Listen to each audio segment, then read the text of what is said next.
Orain gurekin daukago Fernando Fantova. Fernando Fantova oso pertsona ezaguna da gizarte zerbitzuen munduan, aditua eta seguruenik gaia planteatu duguna modu erakargarrian aurkeztuko du. Gaia da servicios sociales y atención a las personas en situación de exclusión residencial grave. Fernando Fantova es una persona muy conocida, experta en servicios sociales, políticas sociales, trabaja desde finales de los 70 en intervención social y servicios sociales con personas de discapacidad y desarrollo comunitario, es educador social, licenciado en psicología, máster en gestión y desarrollo de recursos humanos y doctor en sociología. Ha ostentado también cargos públicos y es autor de muchas monografías y centenares de artículos sobre políticas sociales. Entonces le hemos pedido que haga una reflexión sobre la exclusión residencial grave y estamos convencidos de que será una reflexión interesante. Seguridad de hitza.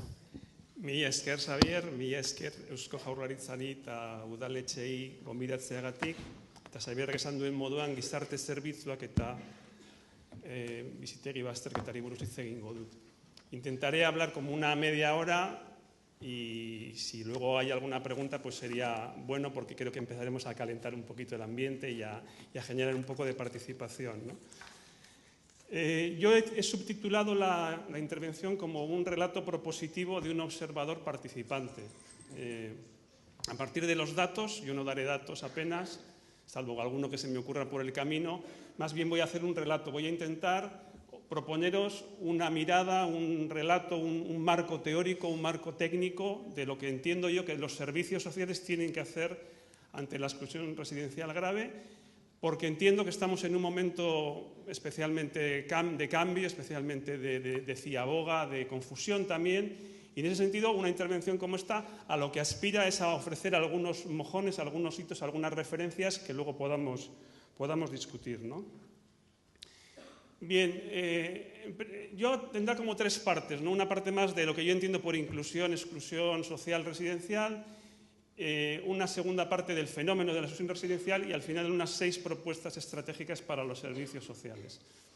Vamos a ver, en primer lugar yo os propongo pensar la inclusión social como el disfrute de 6 bienes, es decir, diríamos, las personas que estamos aquí nos podemos considerar socialmente incluidas si disfrutamos de salud, si disfrutamos del aprendizaje, del conocimiento, si tenemos unos saberes que nos permiten desenvolvernos en el mundo del empleo o en el mundo de la vida cotidiana, si tenemos una buena situación de interacción de los 6 conceptos, este es quizás el más raro, yo propongo llamar interacción a la autonomía funcional e integración relacional, es decir, a la capacidad de desenvolvimiento que tenemos por nuestra funcionalidad y por tanto autonomía de las personas, pero que a la vez, visto desde otro punto de vista, es los soportes relacionales, familiares, comunitarios primarios de que gozamos. Es decir, realmente ninguna de las personas que estamos aquí somos totalmente autónomas, ni ninguna de las personas que estamos aquí estamos totalmente aisladas de relaciones primarias. Por tanto, es ese mix entre autonomía y relación lo que nos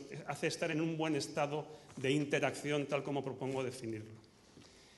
En cuarto lugar, disfrutar de un empleo, es decir, estar incluidos laboralmente, bien porque tienes un empleo por cuenta ajena, porque tienes una actividad profesional que te permite autosubsistir o por la razón que sea, disponer de alojamiento, y eso sería estar incluidos residencialmente, y por último, el bien de la subsistencia, es decir, de la alimentación, del vestido, de unos mínimos que normalmente, pues de alguna manera lo asociamos con ingresos porque los compramos con dinero en el mercado, es decir, el primero de los bienes, el de la salud, en un país como el nuestro no estamos muy acostumbradas a manejar dinero cuando lo disfrutamos o cuando alguien nos ayuda a recuperarlo, pero por ejemplo el vestido pues sí, normalmente lo compraremos con dinero. En todo caso, no me separo mucho de los marcos de referencia, pues como el que en su día elaboraron La Parra, Subirats y otras personas, cuando lo que digo es, bueno, la inclusión social es la resultante del disfrute de estos 6 bienes, ¿no?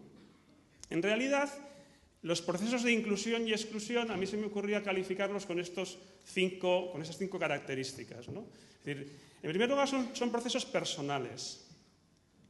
¿Qué quiere decir que son procesos personales? Bueno, pues que cada situación de exclusión es diferente de otra. Cada persona, con su nombre y apellidos, con su cara y sus ojos, como solía decir el Endacari Ibarretxe, cada persona es diferente a otra y, por tanto, cada persona protagoniza su proceso de exclusión o inclusión social. Cada persona lo sufre, lo padece.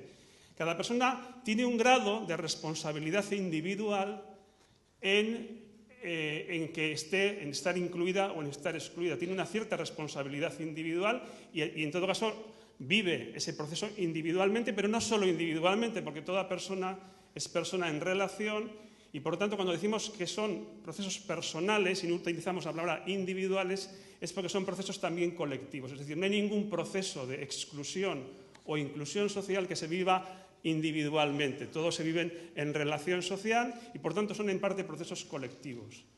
Por tanto, en primer lugar, esta dimensión individual, colectiva, al final personal de la exclusión. Son procesos complejos. Ya hemos dicho que de los 6 bienes que yo he mencionado antes, la salud, el aprendizaje, la interacción, el empleo, el alojamiento y la subsistencia, de esos 6 bienes, pues para que podamos decir que alguien está incluido socialmente, tendrá que disfrutar de varios de ellos, y para que podamos decir que está excluida socialmente, tendrán que faltarle varios de ellos. Y si os fijáis, los procesos son complejos porque hay interactuaciones entre unos y otros. Es decir, algo que te ocurre en el área de la salud puede afectar a tu empleo y algo que te ocurre en el área de tu empleo puede afectar a tus ingresos, porque los procesos son complejos, son procesos donde no hay posibilidad de analizarlos entendiendo solamente una de las patas, ¿no? Y son procesos también dinámicos. La exclusión social es un proceso prevenible y reversible. Irreversible, no irreversible. Reversible. Es un proceso, por tanto, dinámico, es decir, nadie está, sino que la gente vamos migrando de situaciones de inclusión a vulnerabilidad, a exclusión, y eso se puede revertir, se puede volver a vulnerabilidad o se puede volver a inclusión, y por tanto son procesos, como digo, prevenibles, reversibles y dinámicos, cambiantes. En cuarto lugar, son procesos estructurales. Nuestros procesos de inclusión y exclusión social tienen la forma de las estructuras sociales en las que nos desenvolvemos. Por ejemplo, de la estructura del mercado de trabajo, de la estructura de clases sociales, de la estructura de los sistemas públicos de bienestar. Es decir, los procesos de inclusión y exclusión están mediados estructuralmente. Uno no llega a un éter, vamos a decir, vaporoso en el que se incluye o se excluye, sino que evidentemente hay estructuras del mercado de la vivienda excluyentes, estructuras del mercado de trabajo excluyentes, estructuras de la provisión de bienes públicos excluyentes, y eso es lo que finalmente desencadena o dinamiza o provoca procesos de exclusión social. Por tanto, son procesos estructurales que tienen que ver con pertenencia a organizaciones, que tienen que ver con vinculación a procesos productivos, que tienen que ver con estructuras sociales, con cosas que ya tienen su forma y que están intermediando los procesos de exclusión. Y finalmente son procesos morales. Son procesos morales en el sentido de que al final los procesos de exclusión social nos dan la medida de la catadura moral, de la catadura ética de una sociedad. Yo venía pensando esto de los procesos morales, me llamaba la atención esta mañana en las noticias que una institución como la Iglesia Católica, que se predica como prácticamente garante o promotora de la moral, uno de sus responsables ha hecho unas declaraciones ayer absolutamente deleznables sobre personas que vienen a pedir refugio, que vienen a pedir asilo. Por tanto, está desmoralizando a una sociedad, está rompiendo la trama ética de una sociedad que al ver fragilizada su trama moral es menos capaz de incluir socialmente a las personas que en este caso pues, quieren incorporarse a la convivencia cotidiana en la sociedad española, ¿no? Por tanto, los procesos de inclusión son personales, son complejos, son dinámicos, son estructurales y son morales. Venturosamente, vivimos en sociedades que han construido políticas públicas para contribuir a los procesos de inclusión social. Es decir, han creado estructuras normativizadas, que son las políticas sociales, para facilitar los procesos de inclusión social. Si recordamos la segunda diapositiva, sabemos que no basta con estructuras, porque no es la única dimensión de los procesos de exclusión, porque tienen dimensiones personales, morales, relacionales y de otro tipo. Pero sí es verdad que, evidentemente, todas y todos los que estamos aquí sabemos que la existencia de derechos sociales, de ciudadanía social, de políticas sociales, de políticas públicas que garantizan derechos sociales, es imprescindible para que existan procesos de inclusión social. Y aquí yo me he permitido jugar con los colores y haceros una propuesta. Advierto que ya aquí hay una trampa. Es decir, si inadvertidamente aceptáis la propuesta que os hago en la tercera diapositiva, luego pagaréis las consecuencias. ¿Por qué lo digo? Porque yo, jugando con los colores, he dicho, si hay un bien que disfrutamos, que es la salud, hay un dispositivo de política pública, que es la sanidad, que se ocupa de la salud. Si hay un bien que disfrutamos, que es el aprendizaje, hay un dispositivo de política pública, que es el sistema educativo, que se ocupa del aprendizaje. Si hay un bien que es la interacción, hay un dispositivo que se ocupa de ello, que son los servicios sociales, según mi propuesta, no según lo que dicen las leyes ni los libros mayoritariamente escritos sobre el tema, pero yo os propongo pensar que es así. Si hay un bien que es el empleo, hay unos servicios de empleo, unas políticas de empleo que intentan que conservemos o mejoremos nuestro empleo. Si hay un bien que es el alojamiento y, por tanto, la inclusión residencial, de ello se ocuparán las políticas de vivienda. Y si hay un bien que es la subsistencia, de ello se ocuparán las políticas de garantía de ingresos. Bien, esto es un esquema como muy cartesiano, ¿no? Debe de ser porque yo soy Virgo, pero me gusta que todo esté como muy ordenadito. Mi maestro Demetrio Casado me suele criticar por ello porque me dice, la realidad no es así. Pero yo le digo, bueno, vamos a jugar un rato a que sea así y luego ya veremos cómo es la realidad, porque a mí sí me parece que tiene sentido pensar que hay subsistemas sociales de política pública funcionalmente especializados en la protección y promoción de un bien. Si os fijáis, ninguno de ellos satura su función. Es decir, por muy buen sistema sanitario que tengamos, no tenemos buena salud si no hay otros factores alrededor. Por muy buenas políticas de empleo que tengamos, no tenemos pleno empleo. Por muy buenas políticas de vivienda que tengamos, no estamos todas alojadas y alojados. Pero sí hay unos dispositivos estructurales que garantizan derechos universales. Y tengo algunas pequeñas evidencias de que por aquí parece que van las cosas. Fijaros que estamos en una transición donde ya hace tiempo que se universalizó la sanidad. Es decir, ya hace tiempo que la sanidad, el mundo sanitario, las políticas sanitarias, el sistema sanitario, Osakidetza y el Departamento de Sanidad, en nuestro caso, dijo, nos ocupamos de la salud de todo el mundo. Dijeron eso. Y bastante cierto me parece que es, al menos yo he vivido en otros países distintos a este y digo, en mi país es bastante cierto que tenemos una política pública que garantiza un derecho bastante universal a la atención sanitaria en términos generales.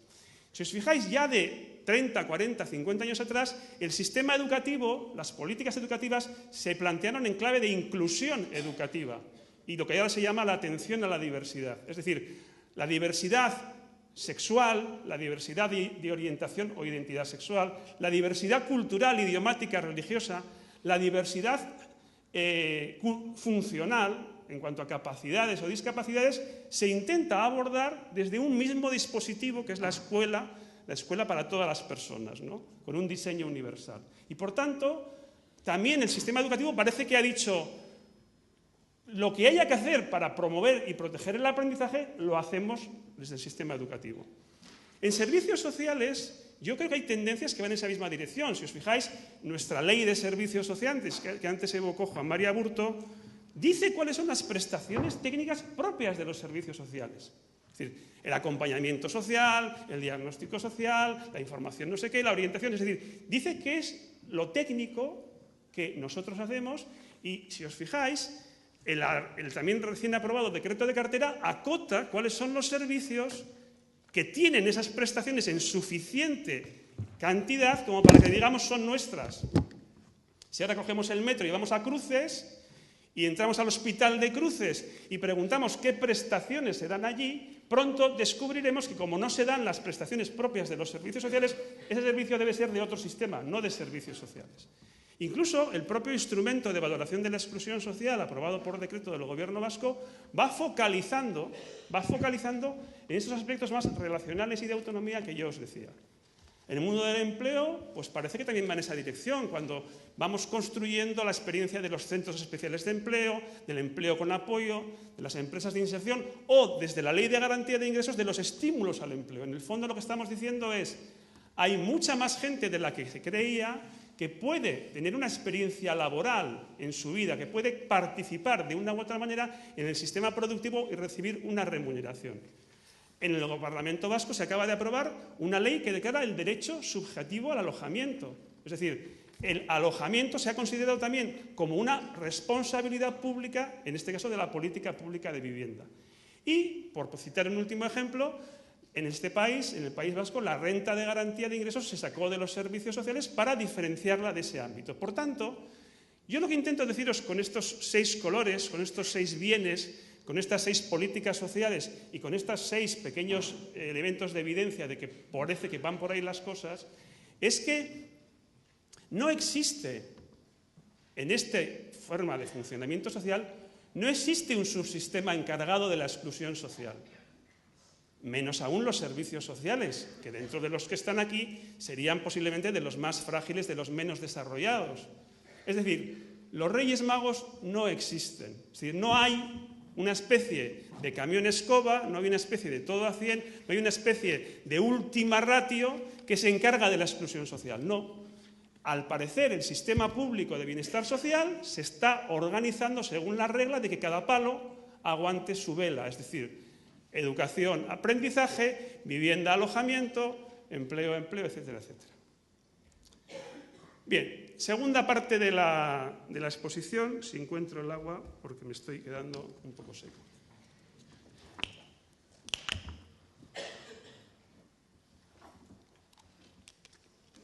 Bien, si me habéis, como os decía, en la tercera diapositiva, en la anterior diapositiva había una trampa. Y ahora es cuando ya os aviso de que habéis caído en la trampa o no. La exclusión residencial grave es, en primera instancia, residencial. Es decir, si el palo que aguanta la vela es la política de vivienda, pues si estamos definiendo el fenómeno como exclusión residencial, la responsabilidad es de los servicios de vivienda y de la política de vivienda. Es más, nos ayuda la moda, el modelo, la marca Housing First, porque es lo que dice, Housing First, primero la vivienda. Entonces yo desde Servicios Sociales digo, espléndido, primero la vivienda, vale, pues yo espero a que los de la vivienda hagan lo que tienen que hacer y después, si procede, ya haré algo yo, pero no era primero la vivienda. ¿No habíamos quedado que primero la vivienda? Pues si es primero la vivienda, según este modelo de políticas públicas, tendría que hacer algo los servicios de vivienda. Evidentemente, me diréis, tú has dicho en la segunda diapositiva que es un fenómeno complejo, que es un fenómeno multifactorial, que es un fenómeno dinámico y, por tanto, efectivamente, cuanto más grave sea una exclusión residencial, posiblemente,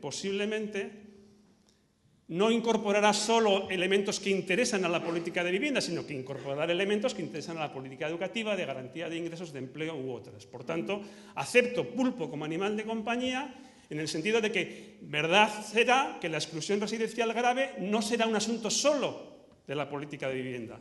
Pero no acepto pulpo como animal de compañía si alguien me quiere decir que será principalmente un asunto de servicios sociales. De hecho, mi valoración, simplemente como percepción de un observador participante, es que hoy y aquí hay un discurso, un relato, una mirada interesada socialmente en ver la exclusión residencial grave como un asunto de conducta desviada y de orden público y pasarle el tema a los servicios sociales.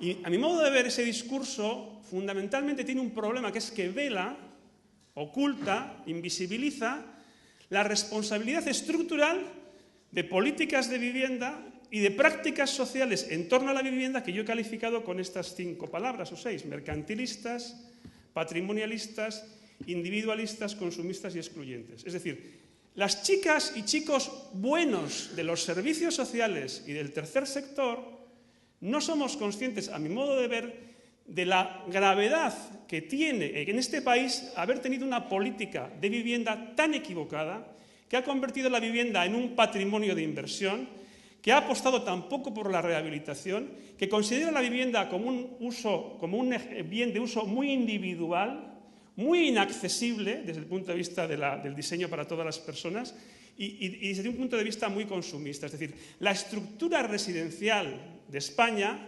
es muy mala, muy excluyente y genera unos problemas que luego se nos pasan de rondón a los servicios sociales para que desde un espacio micro y frágil los podamos resolver. Y me parece que eso es trampa.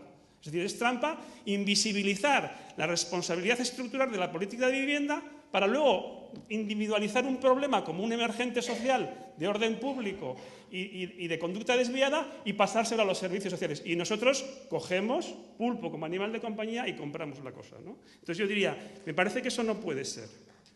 En ese sentido, eso además nos pilla a los servicios sociales en un momento particularmente delicado. Porque es verdad que los servicios sociales venimos de ser el coche escoba, venimos de ser el todo a 100, venimos de ser la última ratio, venimos de ser esa especie de subsistema transversal o residual que cogía lo que no podían hacer otros y lo intentaba hacer en segunda oportunidad. Pero lo que digo es que estamos en una transición. Y yo he identificado como estos elementos de transición. Es decir, estamos identificando cometidos y reestructurando nuestras relaciones con los otros sectores, y eso es un problema, porque desde empleo o desde vivienda nos dicen, no, estos son de servicios sociales. Y yo les contesto, no, de servicios sociales somos todas y somos todos, pero para eso son tuyos, son de vivienda o son de empleo. Pero no, porque de alguna manera hay una propensión estructurada y hay una propensión de inercia a que eso sea así. Pero estamos en esa transición. Estamos en la transición de construir nuestra cadena de valor. Muchas veces nos hemos reivindicado socialmente por actividades de corte administrativo, de corte a veces incluso punitivo, de corte asistencialista, de corte de muy bajo valor añadido, y no hemos construido una cadena de valor por la que se nos pueda reconocer socialmente. Estamos con una empanada mental bastante considerable entre el principio de prescripción y exigencia y el principio de autonomía moral y empoderamiento de la persona y derechos de la persona. Es decir, tenemos una tradición de beneficencia, de paternalismo, incluso religiosa, de acompañamiento entendido como imposición a la persona de mi modelo moral. Y de alguna manera estamos en esa parte, pero por otra parte reivindicamos la prescripción facultativa también desde los servicios sociales. Tenemos otra empanada muy grande con los niveles de atención. Tenemos una atención primaria muy poco resolutiva y que pega el patadón enseguida a la atención llamada secundaria, y no tenemos estructuradas esas cadenas de valor también entre primaria y secundaria. Estamos reestructurando las relaciones entre el tercer sector y la iniciativa social. Estamos reposicionándonos contra la población. En ese sentido, la ley de promoción de la autonomía personal y las leyes de servicios sociales de segunda o tercera generación nos empezaban a colocar en una clave más universalista, pero vino la crisis y nos volvió a llevar a las catacumbas del Día de la Marmota. Y tenemos un problema de visibilidad política, y tengo que decirlo también. ¿Os imagináis que hay un pacto de gobierno en el gobierno vasco y deciden que la parte de pediatría y de neumología depende de Lanbide? Bueno, pues eso es lo que se acaba de hacer en la Diputación Foral de Vizcaya. Es decir, los servicios sociales se han roto en dos departamentos. Y los de la inclusión, que deben de ser unos distintos, muy diferentes de los de la dependencia, pues están en un departamento y los otros en el otro. ¿Eso es por qué? Porque no se nos respeta políticamente. Porque pesan más en una negociación política los trozos que hay que pactar y los cachos que hay que quedarse que la coherencia estructural de un sistema público como el de servicios sociales. Y termino con mi obsesión, que es decir, bueno, pues vamos a jugar un poco con el tema del objeto. Vamos a creernos que no nos ocupamos de que la gente sea pobre o rica económicamente, que no nos ocupamos de su vivienda, que no nos ocupamos de su empleo, ni de si tiene absentismo escolar o de su salud mental, sino que nos ocupamos de un bien tan valioso como todos los otros que yo propongo llamar la interacción, ¿no? que posiblemente no hemos sido conscientes de su valor hasta ahora por razones históricas, por razones de tipo familiar, por razones de modelo social, pero que hoy en día, si nos paramos a pensar, el que tengamos una autonomía funcional para el desenvolvimiento cotidiano, o dicho desde el otro lado, que tengamos una red relacional primaria suficientemente vigorosa, es un bien valioso, y lo novedoso es que tomamos conciencia de que es un bien que hay que proteger y promover profesionalmente y con una política pública. Y además, yo digo más, en la protección y promoción de la interacción humana nos encontramos el trabajo social, la educación social, la psicología de la intervención social con lo mejor de lo que sabíamos y sabemos hacer, con la intervención comunitaria, con el acompañamiento, con el fortalecimiento de las familias, con el empoderamiento de las personas. Y creo que se puede decir que haciendo esa aportación de valor en la de la interacción aportamos mucho más que siendo un todo a 100 con un poquito de vivienda, con un poquito de empleo, con un poquito de dinero y con un poquito de absentismo. Esa es mi opinión. Sé que no es de un día para otro, pero yo os propongo que lo hagamos. Y termino con las seis cuestiones un poco más de orientación estratégica, ¿no? Yo diría, centrémonos en el objeto, en nuestro objeto. Es decir, cuando diagnosticamos, cuando prescribimos, cuando intervenimos, cuando evaluamos, sepamos que aportamos valor con nuestras actividades propias. Vuelvo al ejemplo de Cruces. En Cruces dan de comer y en Cruces dan de dormir, pero ningún profesional de Cruces cree que su valor añadido está en dar de comer y en dar de dormir. Dan de comer y de dormir para hacer otra cosa, que es hacer intervención quirúrgica, hacer cuidados de enfermería y hacer otra serie de cosas. Pues nosotros es lo mismo, aunque tengamos servicios integrados, donde hay alojamiento, donde hay alimentación, aunque tengamos que utilizar una prestación económica de apoyo, nuestro valor añadido, nuestro core está en la interacción humana, en el acompañamiento social, en la asistencia personal, en los aspectos relacionales de autonomía y de red primaria. Dicho esto, yo sé que mi cartesianismo puede llevar a consecuencias indeseadas, a efectos colaterales muy graves. ¿Por qué? Porque si tú dejas de hacer algo, pero no hay otro que lo hace, dejas a la gente desatendida y haces un pan con unas tortas. Por tanto, mi segundo concepto es flexibilidad y orientación a la persona. Por tanto, efectivamente, modelos centrados en la persona, coordinación intersectorial, gestión de caso, atención integrada, pero cuidado, sin perder la conciencia y el cultivo de lo que nosotras y nosotros somos dentro de ese diálogo intersectorial. Porque si bajo la bandera de la atención integral centrada en la persona o de la coordinación de caso seguimos comprando la mercancía averiada de que somos los de la exclusión social en general, creo que hacemos un mal servicio, sobre todo a las personas en situación de exclusión social. Y por tanto, primero, centrarnos en nuestro objeto. Segundo, ser flexibles y orientados a la persona y orientados también en esa transición al empoderamiento de la persona. En tercer lugar, otra de mis pequeñas o grandes obsesiones, olvidarnos cuanto antes ya de los colectivos. Yo recuerdo hace 10 años una discusión con una institución pública en el País Vasco y se me ocurrió decir, no, es que esa persona que está en situación de grave exclusión social en la calle puede ser una persona dependiente desde el punto de vista de la ley de dependiente. Y me dijo una persona, hasta ahí podíamos llegar, o es excluido o es dependiente. Es decir, esa mirada, estoy caricaturizando un poco, pero es nuestra mirada, es decir, hemos construido unos colectivos. Fijaros, yo siempre pongo el mismo ejemplo.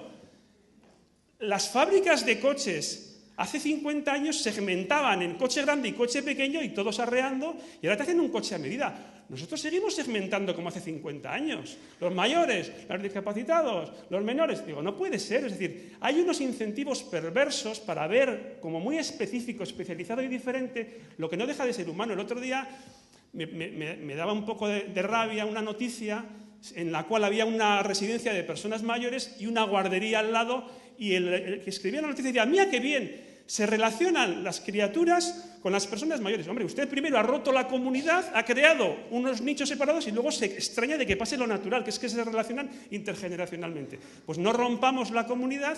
Y paso a lo siguiente, fortalezcamos una atención primaria que permite recuperar la situación de la gente en el entorno familiar y comunitario, y ya habrá tiempo de algún tipo de especialización y ya discutiremos cuál es la especialización. Porque también en los otros ámbitos discuten cuál es la especialización. Tenemos que discutirlo, pero sobre todo fortalezcamos la primaria resolutiva y la atención de enfoque comunitario.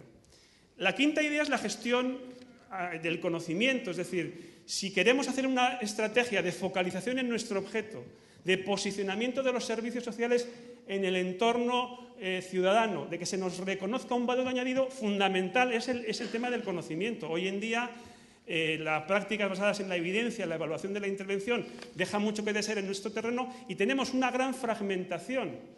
En otros ámbitos de la economía, la sinergia entre universidad, empresa, administración, colectivos, es mucho más fuerte, se traccionan mucho más unos a otros. Nosotros tenemos una gestión del conocimiento muy fragmentada por agentes, muy fragmentada por colectivos poblacionales y muy fragmentada por disciplinas profesionales. Y eso es absolutamente suicida en un contexto donde hay que posicionarse con conocimiento de calidad. Y termino con el tema del tercer sector.